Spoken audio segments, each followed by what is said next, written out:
Байзақберден бір өзім жақсы шәкіртіме үйлендірдім кейін. Болды, мен саған талақ айттым.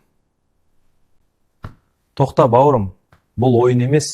Біреу айтты ғой осылай болады деп. Дінді біреу айтты деп үйренбейсің. Керек болса өзің ал.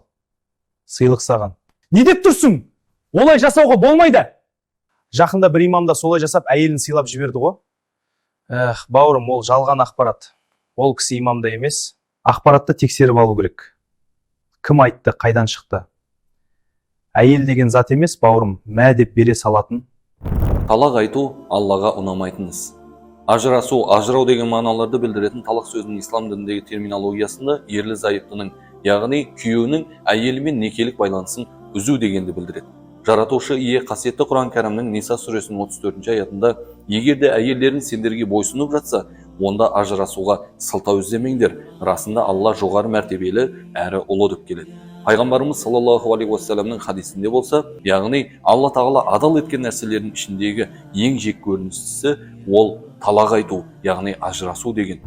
Дәстүр мен дінде әйелдің орны бөлек. Демек мен қателескен екенмін ғой, мен жаңалықтан естігеніме сене салыппын. Қателікті мойындау мәселені шешудің алғашқы қадамы. Бәдәуи болма олай. Енді түсіндім. Дұрыс айтасың, отбасыны сақтап қалуға тырысу керек. Бұл үлкен жауапкершілік.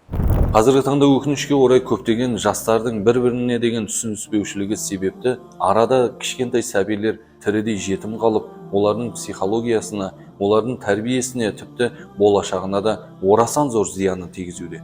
Осы орайды пайдаланған Иблис алейхилана да ажырасқан адамдарды құмар ойындарына тартып, артынан Алла тағала арам еткен арақ шарапты ішкізіп, тіпті қылмыстық әрекеттерге де апарып жатқаны жасырын емес. Сол себепті әйелді аманат деп біліп, оны қорғаштай білейік және олардың ақысын да беріп отырайық. Сондықтан білімді тек сенімді ұстаздардан алу керек.